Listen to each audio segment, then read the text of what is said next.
প্রিয় দর্শক, আপনারা যে যেখানে আছেন সবাইকে প্রীতি ও শুভেচ্ছা জানিয়ে নিউ ইয়র্ক থেকে রতন তালুকদার লাইভ শুরু করছি। আজকে আমাদের সঙ্গে একজন বিশিষ্ট ব্যক্তি উপস্থিত আছেন, মঈনুদ্দিন নাসের। উনার পরিচয় আপনাদেরকে বলি, উনি একাধিকবার আমাদের রতন তালুকদার লাইভে এসেছেন। উনি একজন বিশিষ্ট সাংবাদিক, দীর্ঘদিন নিউ ইয়র্ক প্রবাসী। এখানে বিভিন্ন অনুষ্ঠানে, মানে বিশেষ করে মৌলানা আব্দুল হামিদ খান ভাসানী স্মৃতি ফাউন্ডেশনেরও সাধারণ সম্পাদক এবং কমিউনিটির বিভিন্ন মানবাধিকার ইস্যু নিয়েও তিনি বেশ তৎপর। তো নাসের ভাই, আপনাকে অনেক অনেক ধন্যবাদ। আপনি আমাদের এখানে মাঝে মাঝে আসেন, আমাদের দর্শকদেরকে আপনি আপনার বক্তব্য তারা শুনে আমরা কিছু রেসপন্সও পাই। যেমন আপনি গত ভিডিওটাতে অনেক লোকে লাইক করেছে। তো আপনাকে আমি প্রথমেই যে বিষয়টা প্রশ্ন করতে চাই সেটা হলো যে আমাদের দেশে এখন যে রাজনৈতিক অবস্থা, বিশেষ করে তারেক রহমান এবং সে ডক্টর ইউনূস সাহেবের মাঝে যে মিটিংটা হলো লন্ডনে, সেই মিটিং এর পরে দেশের রাজনীতিতে একটা অন্য ধরনের আবহ তৈরি হয়েছিল। প্রায় সকলেই খুব নিশ্চুপ ছিল যে নির্বাচন কমিশন শুধু এখন ফেব্রুয়ারিতে নির্বাচন হবে এই ঘোষণাটুকু দেবে। কিন্তু দেখা গেল কদিন আগেই নির্বাচন কমিশনার ডক্টর ইউনূসের সঙ্গে রুদ্ধদ্বার বৈঠক করলেন, কিন্তু এই বৈঠকের কি আলোচনা হলো সেটা কিন্তু প্রকাশ্যে এলো না, জনগণ জানলো না।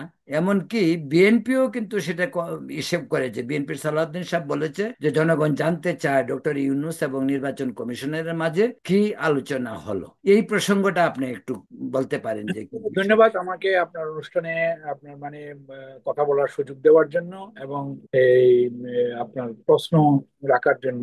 আমি যে এই যে আপনি যে নির্বাচনের কথা বলছেন, সেই নির্বাচন আলটিমেট, গণতন্ত্রের আলটিমেট হচ্ছে নির্বাচন ছাড়া গণতন্ত্র ঠিক আছে। এবং যেখানে নির্বাচন নেই সেখানে গণতন্ত্র। আপনি যদি গণতন্ত্রের কথা বলেন বা ফেসিবাদ বিরোধী কথা বলেন তাহলে আপনাকে নির্বাচন করতে হবে। এই সরকার যে কথা বলেছে যে আমরা নির্বাচন করব, কিন্তু নির্বাচনে একটু সময় নেব, এটা আপনার ওনারা বলছিলেন যে জুন মাসের মধ্যে নির্বাচন করবে 2026 সালে। কিন্তু দেখা গেছে যে লন্ডনে যাওয়ার পরে উনি নিয়ে আসলেন ডেট ফেব্রুয়ারি মাসে নির্বাচন। এখন মানুষ মনে করছে যে এই ফেব্রুয়ারি একটা, মানুষের মধ্যে একটা আগ্রহ সৃষ্টি হয়েছে যে আগামী ফেব্রুয়ারি মাসের মধ্যে এটা নির্বাচন যাবে, হোক একটা নির্বাচন হয়ে যাবে এরকম একটা। এবং যেভাবে বিএনপি নির্বাচন নির্বাচন নির্বাচন নির্বাচন করে যেভাবে হন্যে হয়ে কথা বলছিলেন, এবং তারা 17 বছর অপেক্ষা করে থাকতে হয়েছে, তাদেরকে 15-16 বছর অপেক্ষা করে থাকতে হয়েছে। কিন্তু এখানে 17 মাস উনি অপেক্ষা করতে রাজি না বিএনপি নেতারা। কিন্তু এই দিক থেকে আমি, আমার কাছে যতটুকু আপনার ইয়ে আছে, খবর আছে আমার কাছে, সে হচ্ছে যে এই বৈঠকটার পিছনের চালিকা শক্তি ছিল বেগম জিয়া। এবং তিনি এখনো পর্যন্ত বিএনপির চেয়ারম্যান, ওনার ছেলে হচ্ছে যে তারেক জিয়া হচ্ছে যে ভারপ্রাপ্ত চেয়ারম্যান, এবং প্রফেসর ইউনূস সাহেব উনি ইয়েতে আমাদের চিফ অ্যাডভাইজার। উনি তখন চার্লসের যখন পুরস্কার নিতে গেলেন তখন তিনি ওই ইয়ের সাথে কথা বললেন। এবং এই কথাটা যে বলা এবং আহ, হোটেলে গিয়ে তারেক জিয়ার উপস্থিতি, এগুলি সবগুলো কিন্তু ওই বেগম জিয়ার ইশারা ইঙ্গিতে এটা সফল হয়েছে বলে এটা মনে করে। এবং এই কারণে শুধু সেটা না, এখন দেখা গেছে যে আমি নিজে যেটা দেখেছি, বেগম জিয়া কিন্তু নিউ ইয়র্কে এবং অন্যান্য বিদেশে তার দূত পাঠিয়েছেন যে এখন ইউনূস সাহেবের বিরুদ্ধে কোনো কথা বলা যাবে না। যেমন এখানে নিতাই রায় উনি আসছিলেন নিউ ইয়র্কে, তিনি এই বার্তা বিএনপির সমস্ত কর্মীদেরকে উনি দিয়ে গেছেন। তো আমরা এটা মনে করলাম যে ফেব্রুয়ারি মাসে হয়তো সম্ভবত নির্বাচন এটা হয়ে যাবে। এবং তখন এরপরে এটা, এর মধ্যে কিছু উনি ব্যবস্থা নিয়েছেন। আওয়ামী লীগকে উনি আহ, এটা আওয়ামী লীগকে উনি না, ওই যে বর্তমান সরকার এই কার্যক্রম বন্ধ করে রাখলেন এবং বিচারের কথা বললেন।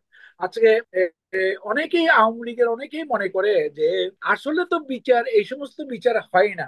এইটা অনেক আওয়ামী লীগের অনেক নেতারা, যেমন আমাদের ওনারা অনেকেই মনে করেন। কিন্তু বিচার না হলেও একটা, যে হত্যাকাণ্ড হয়েছে বাংলাদেশে, যে ধর্ষণ হয়েছে, এবং যেভাবে এই হিন্দুদের উপরে অত্যাচার হয়েছে বা হয়েছে আপনার 5ই আগস্টের পরে, সেইগুলির কিন্তু তদন্ত হওয়া উচিত। অনেকে বলে যে আওয়ামী লীগের আমলেও তো হিন্দুদের উপর অত্যাচার হয়েছে। আমি আমি এটা, হ্যাঁ, আওয়ামী লীগের আমলে অত্যাচার হয়েছে, কিন্তু আওয়ামী লীগের আমলে অত্যাচার হয়েছে এইটা বলে বর্তমান অত্যাচারকে আপনি জাস্টিফাই করতে পারেন? এটা বর্তমান যে অত্যাচার, এটা এটা বন্ধ করতে, যে আগে কি হয়েছে সেটা আপনি মানে এটা আগে হয়েছে বলে আমি এখনো করব, আমি ভবিষ্যতেও করব, এটা এটা কোনো সভ্য দেশের কথা হতে পারে? আপনি আরেকটা কথা বলেছেন সালাউদ্দিন সাহেব, সালাউদ্দিন সাহেবের বিষয়ে আমার, তিনি 6 বছর ভারতে ছিলেন, উনি আসামে ছিলেন, ভারতে ছিলেন। উনি আমাদেরকে আসামে উনি কিভাবে ট্রিট হয়েছে, উনাকে কি যত্নের সাথে রাখা হয়েছে? ভারত সরকার কি তাকে যন্ত্রণা দিয়েছে না? ভারত সরকার তাকে ভালোভাবেই রেখেছে? এবং উনি সেখানে গেলেন কিভাবে, উনি সেখান থেকে আসলেন কিভাবে, সেগুলির একটা ইয়ে না হওয়া পর্যন্ত আমি তাকে বিশ্বাস করি না, কারণ উনি বিশ্বাসের অযোগ্য। কারণ উনি যে সমস্ত কথাবার্তা, আমি ফখরুল ইসলাম মির্জা সাহেবের কথা বিশ্বাস করতে রাজি আছি, আমি ইয়ের কথা বিশ্বাস করতে রাজি আছি, যে আমির খসরু মাহমুদের কথা বিশ্বাস করতে রাজি আছি, যাকে সবাই ভারতের, তিনি বাংলাদেশে এবং বাংলাদেশে ওনার নির্যাতন নিষ্পেষণ। আর আমির খসরু মাহমুদ এবং মির্জা ফখরুল দুজনকেই অনেকেই মনে করে যে ভারতের লোক। আমি তাদেরকে তারপরে বিশ্বাস করতে রাজি আছি। কিন্তু সালাউদ্দিন সাহেবকে তাকে ভারতে সে গেলেন কিভাবে, উনি গেলেন কিভাবে, ভারত থেকে আসলেন কিভাবে, 6 বছর তিনি কিভাবে ছিলেন, তাকে টাকা পয়সা কে দিয়ে, এই সমস্ত প্রশ্ন উনাকে উত্তর দিতে হবে। এবং উনাকে যতদিন দেবে না ততদিন তিনি আমার কাছে বিশ্বাসযোগ্য, এবং অন্যান্য অনেক লোকের কাছে তিনি প্রশ্নবিদ্ধ হবে। আমি আরেকটা নির্বাচনের ব্যাপারটা হচ্ছে যে নির্বাচন সবার দাবি, এখন বিএনপিও নির্বাচনের দাবি এবং সবাই নির্বাচনের দাবি করছে, এবং কিন্তু পদ্ধতি নিয়ে আপনার মানে যে প্রশ্নটা উঠছে, আপনার মানে পিয়া, যে আপনি মানে এটা গত শুক্রবারে আপনার নির্বাচনে যে চরমনায়ের পীর সাহেবের নেতৃত্বে সেখানে আপনার মানে যেভাবে এটাকে নিয়ে হুঙ্কার দিয়ে উঠলো কিছু লোকজন, তাদের কনসিকুয়েন্স কি তারা বুঝেছে? তারা কি চায়? এই একটা জিনিস আছে, একটা ইসলামী দলগুলো যখন পাকিস্তানে আপনি মানে দেখা গেছে যখন সামরিক শাসন দিয়ে তো পাকিস্তান চালিত হতো এবং কন্টিনিউয়াসলি, সেখানে কিন্তু ইসলামী দলগুলো সব সময় পাকিস্তানের সামরিক বাহিনীর সাথে আঘাত করত। আমাদের বাংলাদেশেও আমরা দেখেছি যে ইসলামী দলগুলো এবং মানে কিছু আপনার মানে সামরিক শাসনের সাথে আঘাত না করলেও তাদের কাছাকাছি থাকে, এবং মানে সেটা, তাহলে কি তারা এখানে কি আবার এই নির্বাচন না করে সামরিক শাসনের মাধ্যমে আর 5-10 বছর চালিয়ে রাখতে চায়? বা মঈনুদ্দিন আহমেদ এবং ফখরুদ্দিনের মতো বেলাজ লোকদের মতো লোকদেরকে নিয়ে যেভাবে আপনার মানে এই সামরিক বাহিনী মইনু আহমদ ফখরুদ্দিনকে সামনে রেখে যেভাবে বাংলাদেশকে শাসন করেছে এবং মানে যেভাবে ইয়ে করেছে, সেরকম ভাবে কি আপনার এই যে এটা কি বলে ওই যে আপনার আমাদের ওয়াকারুজ্জামান সাহেবকে দিয়ে আরো 5-10 বছর চালাতে চায়? এটা this has to be answer. এবং মানে এই মৌলানারাই দায়ী থাকবে যদি কোনো সামরিক হস্তক্ষেপ বাংলাদেশের রাজনীতিতে হয়। এই মৌলানারাই দায়ী থাকবে, জামাত ইসলাম, চরমনায়ের পীর এবং মানে যারা যারা আছে তারাই দায়ী থাকে, কারণ তারা, তাদের কারণে আজকে নির্বাচনকে দূরে সরে দেওয়া হচ্ছে।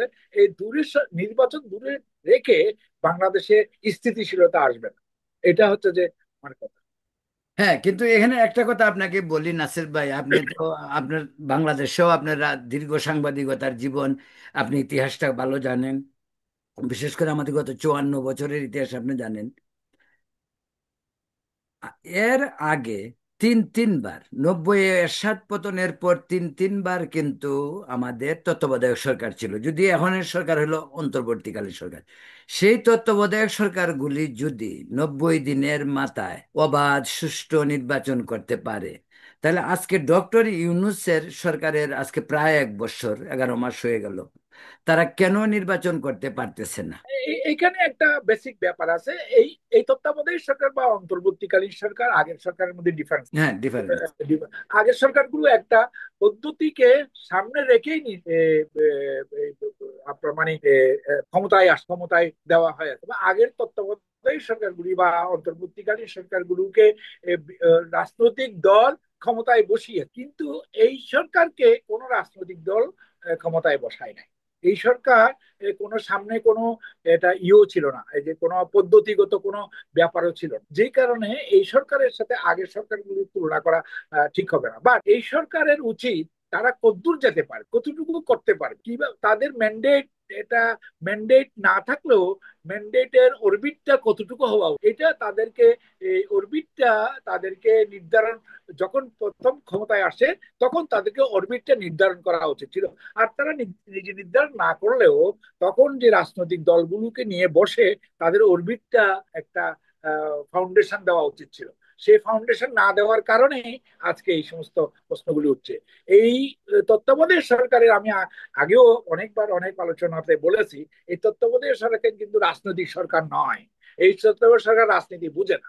এই সরকারের যে সমস্ত উদ্দেশ্য আদর্শ আছে, সেই উদ্দেশ্য আদর্শগুলোকে প্রচার করার মতো কোনো যন্ত্র নাই।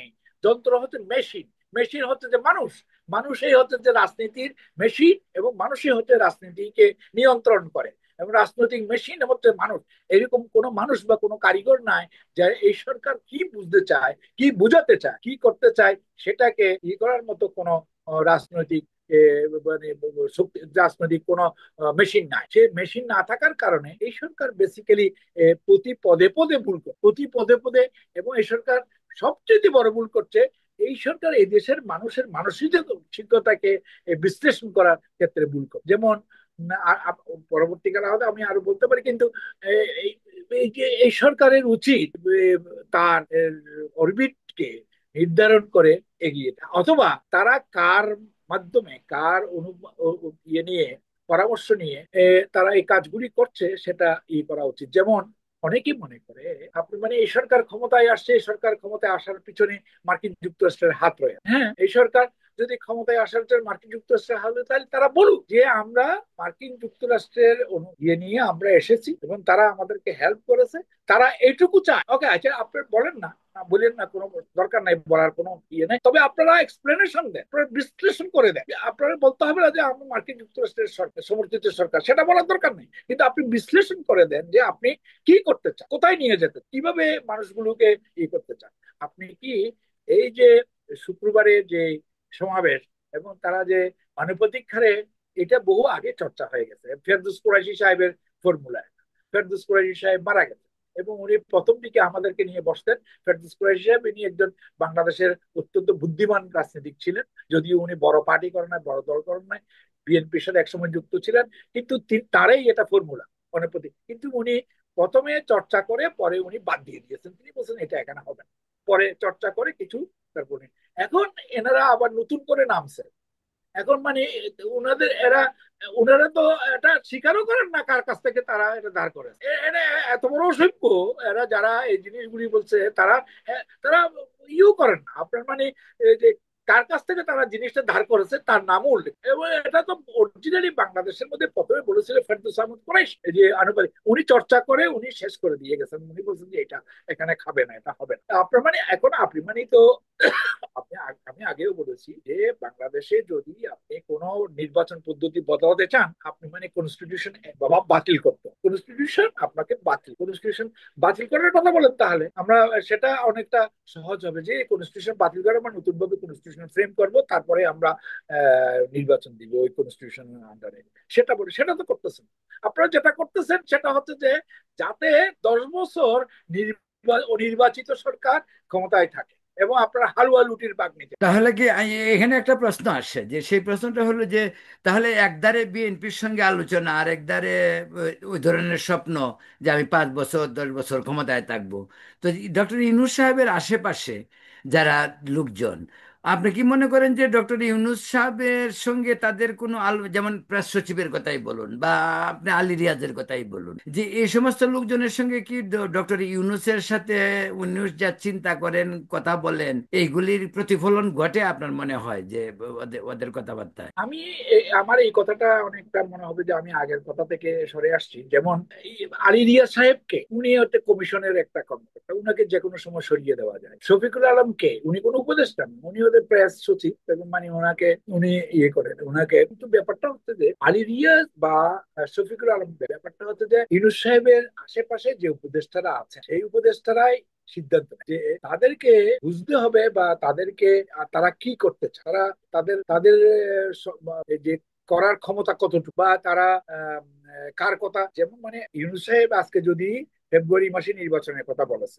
উনি ফেব্রুয়ারি মাসে নির্বাচন করতে না পারলে উনাকে হয়তো মার্চ মাসে করতে পারে, বা 1 মাস পিছিয়ে দিতে পারে, যে আমার টাইমের কারণে আমরা মার্চ মাসে, অথবা ফেব্রুয়ারির কারণে আমার না হয় আমার জানুয়ারি মাসে, সেটা করতে পারে। কিন্তু উনি আজকে যদি ফেব্রুয়ারির ডেট যদি এই যেটা হয়েছে, যেটার একটা অলিখিত কনসেনসাস হয়ে গেছে ফেব্রুয়ারি নির্বাচনের ব্যাপারে, সেই ফেব্রুয়ারিতে যদি নির্বাচন না হয়, তাহলে তো বাংলাদেশে ফেব্রুয়ারির পরে অবস্থা কি হয় সেটা আমি বলতে পারছি। আপনার মানে এটা তো আপনার মানে কি হবে, এটা তো কারো কাছে ফোর্সি করা হবে। তাহলে এখন এটা ফোর্সি করানো, ফোর্সি মানে সামনে দেখানোর, পথ দেখানোর দায়িত্ব কার? সরকারের। তাইলে আমার কথা হচ্ছে যে সরকার কেন বলছে না, যদি ফেব্রুয়ারি মাসে আমাদের নির্বাচন করতে হবে, আমি এটা এগুলি মানি না, এগুলি আমার সম্ভবপর না, আমি ফেব্রুয়ারিতে নির্বাচন করে চলে যাবো।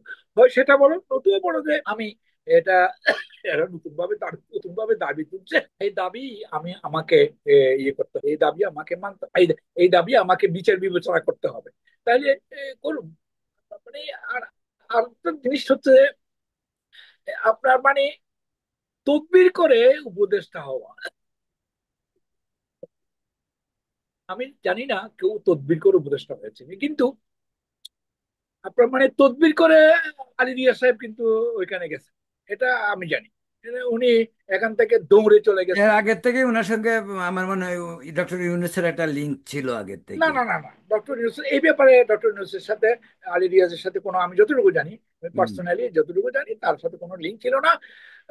ইউনুস ইয়ে সংবিধান সংস্কার করবে, এই ইয়ে করে উনার সংবিধান সংস্কারের কতগুলি মত আছে, পথ আছে, সেগুলো বলে উনি শাহদিন মালিককে সরিয়ে সেখানে বিভিন্ন জনের পুশিং এ তিনি সেখানে সংবিধান সংস্কারের দায়িত্ব নিয়ে সেখানে বসেছেন। ব্যাপারটা হচ্ছে যে সেটা ইউনুস সাহেব কতটুকু তার এগ্রিমেন্ট ছিল, কতটুকু ছিল না, সেটা আমি, আমার কাছে কোনো সূত্র, আমি এর মধ্যে দেশে গেছিলাম। দেশে আমি মানে, আপনি তো জানেন, দেশের মধ্যে প্রচুর লোকের সাথে আমার দেখা সাক্ষাৎ হয়েছে।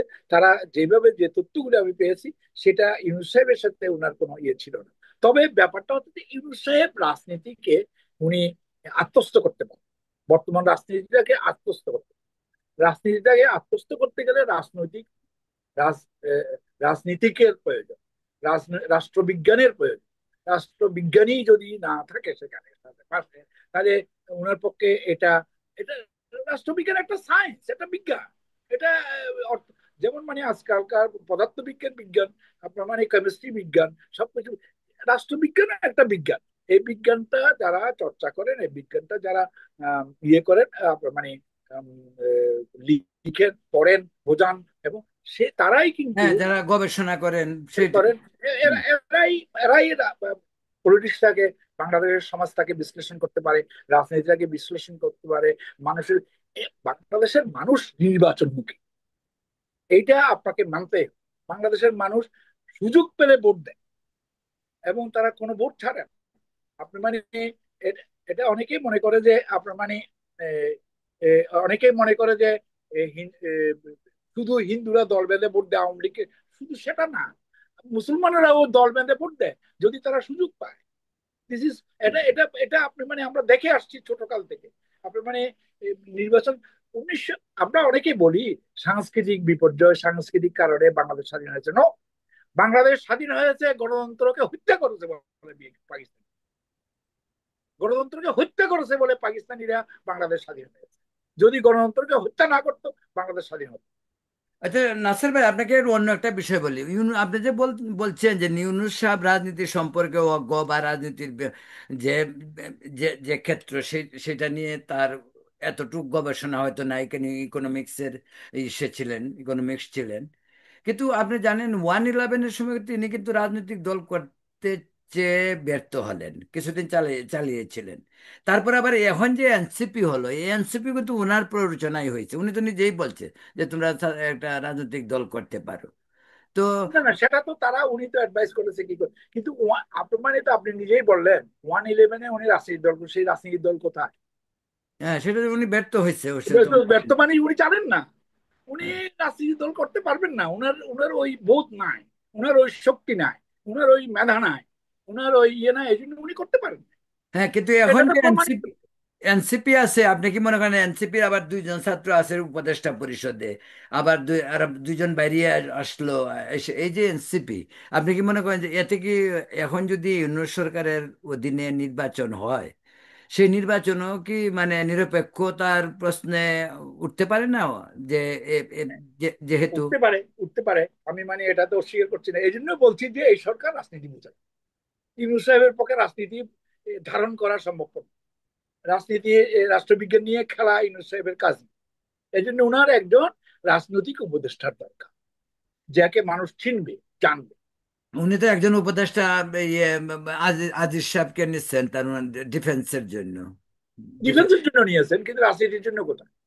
হ্যাঁ, রাজনীতির জন্য না, ঠিক আছে, কিন্তু রাজনীতির জন্য যে যারা যারা আশেপাশে আছে, আসিফ নজরুল আছেন, এরা, তারা কি উনাকে রাজনীতি সম্পর্কে, আপনি কি মনে করেন যে তারা তার সঙ্গে এই সমস্ত পরিস্থিতি নিয়ে কথা বলেন না, উপদেষ্টাদের মধ্যে কেউ আসিফ কি? নজরুলকে আমি রেসপেক্ট করি, কারণ তিনি আন্দোলনের সময় অত্যন্ত বলিষ্ঠ ভূমিকা পালন করছে, কিন্তু আসিফ নজরুল তো রাজনীতিক না। তিনি আইনের ছাত্র, আইনের উনি বিশেষজ্ঞ। কিন্তু উনি তো রাজনীতি এবং আইনের মধ্যে ডিফারেন্স আছে। রাজনীতি হচ্ছে আইনকে নিয়ন্ত্রণ করে, আইন রাজনীতিকে নিয়ন্ত্রণ করে না। আমি সত্যি কিনা আমি জানি না, আপনি আসিফ নজরুলকে জিজ্ঞেস করা উচিত যে আইন কিন্তু রাজনীতিকে নিয়ন্ত্রণ করে না, রাজনীতি আইনকে নিয়ন্ত্রণ। কাজেই আসিফ নজরুলকে বলে লাভ নাই, উনি তো রাজনীতিক না, উনি কোনো সময় রাজনীতি করেন না। অন্য একটি বিষয় আপনাকে বলি, আমাদের সঙ্গে ভারতের এখনো প্রচুর বিজনেস ব্যবসা হচ্ছে। ইনফ্যাক্ট কিছুদিন আগেও একটা রিপোর্ট দেখা গেল যে শেখ হাসিনার আমলে যে পরিমাণ বিজনেস ছিল ভারতের, তার চেয়ে আরো 2% বেশি বিজনেস বেড়েছে ইউনূস আমলে। কিন্তু এই প্রতিবেশীর সঙ্গে আপনি জানেন যে অনেক ধরনের জটিলতা, ভারতেরও কমপ্লেনের কোনো শেষ নাই। এই যে ভারত বাংলাদেশ সম্পর্কটাকে আপনি কিরকম হওয়া উচিত আমাদের দেশের রাজনৈতিক, গণতান্ত্রিক, অর্থনৈতিক সব পরিবেশের জন্য, কি মনে করেন? আমি আর দুই দেশের সম্প্রীতি। আপনি চীন বলেন, রাশিয়া বলেন, আপনার এই পাকিস্তান বলেন, আপনি এই যে আমেরিকা বলেন, এইগুলোর সাথে বাংলাদেশের সম্পর্ক কাজে কাজে, কাজে কাজে আমার সাথে সম্পর্ক, এই কাজের জন্য কিন্তু ভারতের সাথে সম্পর্কটা ন্যাচারাল। কাজেই আপনি আপনি আপনি তো বলছেন যে 2% বেশি হয়েছে। আমি তো বলছি যে এটা 10% বেশি হলো আমি অবাক হব না। কারণ যে পার্শ্ববর্তী দেশ ভারত, ভারত বাংলাদেশকেও, বাংলাদেশ থেকে ভারতও ধারে, বাংলাদেশও ভারতের কাছ থেকে ধারে। এবং তারা এই ধারটা কিন্তু পারস্পরিক নির্ভর। বাংলাদেশের সাথে ভারতের বহু বাড়ি আছে, ঘর আছে, যেটা হচ্ছে সামনের দিক ভারতে, পিছনের দিক আপনার বাংলাদেশে। এবং অন্য অনেক জায়গায় আপনার কাজেই এটা তো বিজনেস তো চলবে, আমি সেই দিকে যাচ্ছি না। আমি আপনি যেটা বলছেন যে ভারত এখন যে একটা জিনিস, ভারত যেটা ভুল করে গেছে, যেটা যেটা নিয়ে যে প্রশ্নটা আপনি তুলছেন, যে এটা ভারত যেটা ভুল করে গেছে, ভারত মনে করেছে যে আওয়ামী লীগ ছাড়া ওনাদের কিন্তু উপায় নাই, আওয়ামী লীগকেই ওনাদেরকে রাখতে হবে। আপনি জানেন, আমি যদি আজকে যদি বলি, শেখ সাহেব ছিল বড় ভারত বিরোধী লোক। যেমন যেমন যেমন 1972 সালে ভারতের ক্যাবিনেট ডিভিশন থেকে প্রচার করা হয়েছে যে আহ, শেখ সাহেব পাকিস্তানের রাজনীতি উত্তর পশ্চিম সীমান্তের সাথে আমাদের করতেছে। I have the document, if you want to. আমি আজকে কথা প্রসঙ্গে আসছে বলে যদি কোনো হ্যাঁ, বুঝতে বলেন পারছি, আমি হ্যাঁ, না, দেখাই। শিওর। তো কাজেই শেখ সাহেব মিড নাইট মেসাকার বলে একটা বই আছে। মিড নাইট মেসাকার বইটা লিখছে শেখ শেখর দাশগুপ্ত। এবং ওনার শেখর দাশগুপ্ত না, শেখর দাশগুপ্ত, না, দাশগুপ্ত, কিন্তু শেখর না, আরেকটা ইয়ে আমি জানি। উনি আচ্ছা, যাই হোক, বর্তমানে দাশগুপ্ত, হ্যাঁ। ইয়েতে দাশগুপ্ত, মিড নাইট ম্যাসাকার। এই বইটা বাংলাদেশেও নিষিদ্ধ ছিল তৎকালীন সময়ে এবং ভারতেও নিষিদ্ধ ছিল। আচ্ছা, বইটা কিন্তু এখন আর প্রিন্টিং এ নাই। বইটা আমার কাছে আমি বলতে পারি, আমার কাছে একটা বই বাংলাদেশে ছিল। সেই বইটা আপনার অন্য একজনের কাছে, আমি নাম বলতে চাই না, নিয়ে গেছেন, আর ফেরত দেন নাই। আমি আরেকটা জিনিস হচ্ছে যে আমি আরেকটা জোগাড় করেছি, আমার কাছে এখানে আছে। এটা আমি আমাজন থেকে জোগাড় করেছি। হ্যাঁ, এই বইটা বোধহয় আমি আপনি যাকে দিচ্ছেন ও আমাকে বইটা দেখাইছে, আমি বইটা দেখছি, আমার বইটাকে কিছু বইটার কিছু কপিও আমার কাছে আছে। আর যে বুঝতে এখন পারছি। মানে এই যে মিডনাইট মেসাকারে পরিষ্কার করে লেখা আছে যে রুস্তমজি, ভারতের ইন্সপেক্টর জেনারেল অফ পুলিশ, এই যে আপনার মানে ইয়ের ওর নাম কি, এই যে এ, তার ইন্ডিয়ার ক্যালকাটা, আপনার মানে এই যে পশ্চিমবাংলার আপনার মানে সীমান্তের আপনার মানে যে বিএসএফ। হ্যাঁ বিএসএফ বিএসএফ। বিএসএফ এর আপনার মানে চিফ, তখন রুস্তমজির কাছে চিঠি লিখেছে যে বাংলাদেশের অবস্থা ভালো না, শেখ সাহেব মারা যাওয়ার কয়েক কিছুদিন মাসখানেক আগে।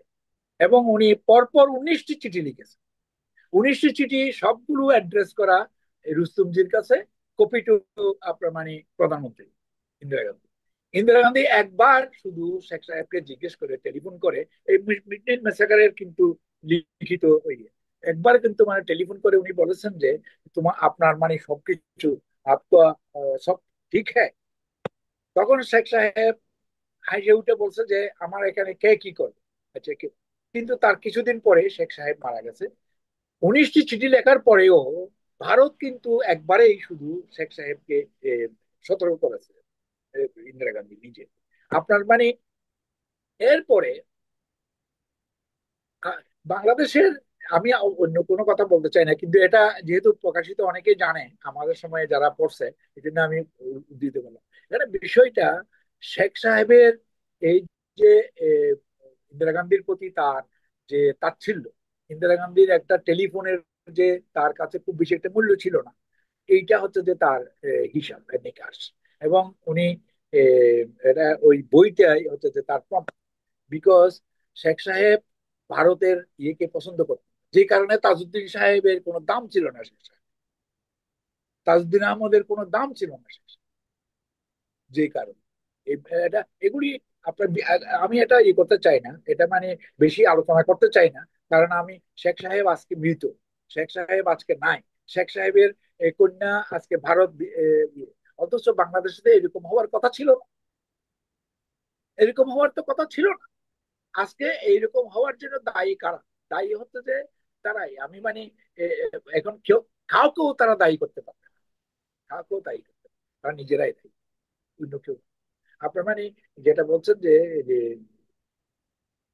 দুঃখজনক ব্যাপার যে শেখ সাহেবের কথাটা বললাম, আপনি যে বললেন এটা অত্যন্ত দুঃখজনক ব্যাপার। সিরাজুল আলম খান ৬৪ আছে, সে সিরাজুল আলম খান শেখ সাহেবের কথা শুনে তিনি তখন ভারতে ছিলেন, পশ্চিমবাংলা। তিনি, ওনার সাথে আমার প্রতিদিনই কথা হতো যখন জ্যাকসন। এখন উনি উনি বলছে, উনি হাও মাও করে কেঁদে উঠছিলেন, আমরা জানি। বিকজ আমি তখনও, তখন জাসদ আমি মানে করি না, আমি ছাত্রলীগ করতাম। কিন্তু সেই এ, ইয়ের সিরাজুল আলম খান সাহেবের যে কান্নাকাটি করেছে, সেই কথা আমরা পার্টির থ্রু দিয়ে আমরা জানছি যে এটা হাউমাউ করে নাকি কাঁদছে একদম মানে ইয়ে। পরে আমি জিজ্ঞেস করেছি, উনি বলেছে এটা এগুলো তো শেষ হয়ে গেছে, এগুলো বাদ দাও। উনি আর খুব বেশি একটা আগায়নি। This is the things actually. বাংলাদেশের ইতিহাস নিয়ে এখনো চর্চা হয় কেন সারা বিশ্বে?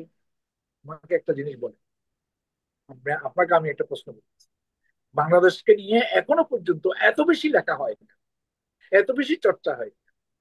আপনি মানে রাঘবন লিখেছে creation of the history of Bangladesh, কিন্তু কাজে হারবার্ট প্রকাশ করেছে। তারপরে আপনার মানে সুভাষচন্দ্র বসুর বোন শর্মিলা বসু তার বই লিখেছে বাংলাদেশের ইয়ে নিয়ে, আপনার মানে অবস্থা নিয়ে। এবং মানে সেখানে উনি মুক্তিযুদ্ধের সাথে হচ্ছে যে পশ্চিমা উর্দু স্পিকিং লোকের ইয়ে হয়েছে সেই কথা উনি বলেছেন। তারপরে আপনার এই ওনার বইতে, এবং আরো বিভিন্ন বই লেখা হচ্ছে, এবং মানে বিভিন্ন বই আপনার আলোচনা হচ্ছে। কেন? কারণটা কি? বিকজ বাংলাদেশ কেন স্বাধীন হয়েছে, এইটার কোনো রেজাল্ট, এইটার কোনো কিন্তু ইয়ে নাই, এটার কোনো কিন্তু আপনার মানে আহ, সুনির্দিষ্ট কোনো বিশ্লেষণ, সুনির্দিষ্ট কোনো বিশ্লেষণ কেন। আমি একটা কথা, আমি আমার ক্ষুদ্র মনে আমার যেটুকু আমি জানি সেটুকু হচ্ছে, গণতন্ত্রকে হত্যা করার কারণে বাংলাদেশের সৃষ্টি হয়েছে, এবং পাকিস্তানিরা গণতন্ত্রকে রেসপেক্ট করে নাই বলে বাংলাদেশ তাদের কাছে চলে আসে, তাদের কাছ থেকে চলে এসে। এবং আমরা সেদিন যুদ্ধ করেছি, সেদিন যদি শেখ সাহেবের হাতে ক্ষমতা চলে আসতো, তাহলে এই যুদ্ধ হতো। ওইটা ওইটা কি মনে করেন আপনি যে যে শেখ শেখ মুজিব যদি প্রধানমন্ত্রিত্ব পেতেন তাহলে দেশের একাত্তরে মুক্তিযুদ্ধ হতো? একাত্তরে মুক্তিযুদ্ধ হতো আমি যে সেটা জানি না। আমি একটা প্রশ্ন অন্যভাবে একটু রূপ করতে আমি ইয়ে দিই। একাত্তরে আপনার মানে 70-এর নির্বাচনে মৌলানা ভাসানী কেন নির্বাচনে অংশ নেন নাই? বিকজ সেদিন যদি ভাসানী ন্যাপ যদি নির্বাচনে অংশ নিত, তাহলে বিষয়টা ভিন্ন রকম হতো। ভাসানী অংশ নেয় নাই যাতে বাংলাদেশ স্বাধীনতার দিকে যায়। শেখ সাহেবের, উনি হেসেছেন যখন শেখ সাহেব নির্বাচনের আলোচনা করতে যাচ্ছেন। উনি বলছেন যে এটা আর মুজিবের হাতের মধ্যে নাই, এটা নাকি আপনি মানে জানেন শেখ সাহেবকে বাঁচানোর জন্য, শেখ সাহেবকে আগরতলা ষড়যন্ত্রে ছাড়িয়ে আনার জন্য মৌলানার অবদান কম না।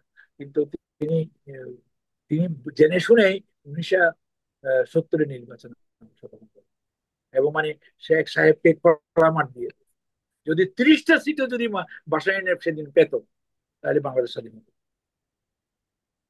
তো জাতির পিতাকে আমি প্রশ্ন করলে কি বলবেন আপনি?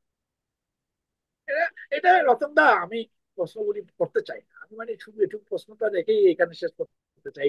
এই প্রশ্নটা, অন্য প্রশ্ন আপনি আসেন। না, আমি আরেকটা প্রশ্ন আপনাকে বলি যে 47-এ আমাদের দেশ স্বাধীন হলো দ্বিজাতি তত্ত্বের ভিত্তিতে। এর তারপরেও আমরা যেভাবেই হোক সমপরিমাণ মুসলিম বাংলাদেশেও রইলো বা ইসেতেও রইলো, মানে হিন্দুর কথা বলছি, ভারতেও রইলো, ভারতেও মুসলিম রইলো, পাকিস্তানেও হিন্দু রইলো। এর এর মাঝে দিয়ে তো আমাদের চলতেছিল। কিন্তু সেই যে হিন্দু মুসলিম দ্বন্দ্ব, এখনো বাংলাদেশের মানুষ, আমরা তো এর মাঝে আমরা আমাদের দেশ পেলাম, বাংলাদেশ পেলাম ভারতের সহায়তায়, একটা মুক্তিযুদ্ধ হলো।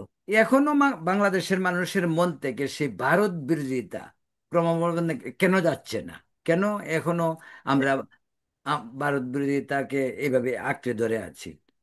আমরা দিস ইজ এটা এটা একটা প্রশ্নটা ভারত বিরোধিতা, এটা এই প্রশ্নটা অনেক বড় প্রশ্ন। আরেকদিন আপনি এটা নিয়ে আলোচনা করেন, কারণ এটা শুরু থেকে একটু কোন যে ভারত বিরোধিতা কেন। তবে একটু একটা কথা আমি বলে রাখি, এটার জন্য বাংলাদেশ দায়ী না, বাংলাদেশের হিন্দুরাও দায়ী না। আপনার মানে বড় ভাইকে ছোট ভাইয়ের কাছে স্যাক্রিফাইস করতে, সেইটুকু সেইটুকু বাংলাদেশ পায়নি। বাংলাদেশ 1971 সালে যা ছিল, 72 সালে যা ছিল, ভারতের সাথে যেটা ইয়ে ছিল, সেটা তো আপনার মানে পরবর্তীকালে তো ভারতের বাংলাদেশকে ভারতের হ্যাঁ একতরফা কতগুলি নীতি। একতরফা আপনি মানে এই প্রশ্নটা আমি বলতে চাই না, এটা আমি অন্য একদিন বলবো। হ্যাঁ, কিন্তু আমরা শেষ প্রশ্ন একটা আপনাকে করি, এটা খুব দরকার। এই যে ইউটিউবার, অনেক সময় শোনা যায় যে ইউনূস সরকার নাকি বিভিন্ন জায়গায়, যেমন ফ্রান্সে একজন আছে কি পিনাকি ভট্টাচার্য, তা ও এই সমস্ত ইউটিউবারদের কথায় নাকি তিনি মানে খুব গুরুত্ব দেন। ইউটিউবাররা বলে ওনাকে নিতে হবে, উনি মানে ওনাকে নিতে হবে উপদেষ্টা পরিষদে, বা ওইটা করতে হবে, মানে আর একজনকে উপদেষ্টা বানাতে হবে। যে ইউটিউবারদের ভূমি, আপনি পৃথিবীতে কোন অন্য কোন দেশ আছে যেখানে বাইরে থেকে ইউটিউবাররা বলে আর সরকার শুনে? মানে সেটা এটা আমি অস্বীকার করব না বা ইয়ে করবো না যে এটা ইউনূস সাহেব শুনেন কি শুনেন না সেটা তো আমি জানি না। এখন ব্যাপারটা হচ্ছে না যে জান, ওই যে ডিফেন্সের যে ভদ্রলোককে নেওয়া হইলো, আজিজ সাহেবকে, ডক্টর আজিজ, যে সে হ্যাঁ, সে নাকি সে যে পিনাকির মানে ইসে চয়েসের লোক, মানে পিনাকি হতে প্রশংসা লোক। হতে পারে। পিনাকি চয়েসের তো অনেক লোকই আছে। এই পিনাকি তো অনেক লোকরা আইনে ইন্টারভিউ করেছে, অনেক কিছু করেছে। তো এখন মানে পিনাকির কথা হয়তো শুনতে পারে, কিন্তু পিনাকি ওকে ঠিক আছে, উনি নিজেকে অ্যাক্টিভিস্ট হিসেবে দাবি করেন। হয়তো উনি যেভাবে বলেন যে সেইভাবে হয়তো লোকটা, এই লোক সে তো নিজেও দেশ থেকে অপরাধ করে বেরিয়েছে, তার কথা সে সে আবার কিভাবে দাবি করে সে একজন ভালো মানুষ? তার এটা একটা আমি আমি এইবার এবার গিয়ে বাংলাদেশে কিছু কিছু শুনেছি, বাট আমি পুরোপুরি ক্লিয়ার না হওয়া পর্যন্ত আমি কিছু বলবো না। আমি এটা নিয়ে আমি চিন্তা করতেছি এবার তো দেখতেছি আর একটু ইয়ে করে। ওই যে এই পিনাকি সাহেবের এই ব্যাপার নিয়ে আমি বাংলাদেশে অনেক কিছু শুনেছি, যারা ভালো ভালো সাংবাদিক অনেকেই বলেছে বিভিন্ন ভাবে। মনে করতো তার তাকে বলে যে, দেখলাম তো ওপেন, গতকালকে একটা ভিডিও দেখলাম যে তার সে সে তার সে পাকিস্তানি সেতে সে রক্ত নাকি তার শরীরে, সে নাকি তার বাবা নাকি পাকিস্তানি। এগুলি আমি বলতে চাই না, এদের জন্ম নিয়ে এগুলি পার্সোনাল, এগুলো নিয়ে আলোচনা না করাই ভালো হবে। হ্যাঁ, কিন্তু এগুলো নিয়ে আলোচনা হচ্ছে, কিন্তু প্রচুর না বিস্তর হোক, আলোচনা। আমি আমি এই পার্সোনাল বিষয়গুলো নিয়ে, জন্ম হোক যথাযথ, কর্ম হোক ভালো, সেটাই, আমি আমি সেটা আমি বলি। আপনার সাথে একমত। আমি ওইটাতেই আমি বিশ্বাস করি যে পারিবারিক সেটা অত্যন্ত গুরুত্বপূর্ণ, যে যে এনভায়রনমেন্টেই বড় হোক, যে যে এনভায়রনমেন্টে বড় হোক, চারিত্রিক বৈশিষ্ট্যটা কর্মটা পারিবারিক। যাতে ভালো হয়, হ্যাঁ, সেটাই। মানুষের কর্মটা যাতে ভালো হয়, এটা হ্যাঁ, যে সেই কর্মটা যাতে মানুষের ভালো হয় জন্ম নিয়ে। সেটাই। যেমন এখানেও তো, নিউ ইয়র্কেও তো কয়েকজন ইউটিউবার আছে, তারা সারাদিনই তো কথাবার্তা, বিভিন্ন কথাবার্তা বলছে। ইউটিউব, এখন সোশ্যাল মিডিয়া, এটার দৌড়ে তো থাকবে।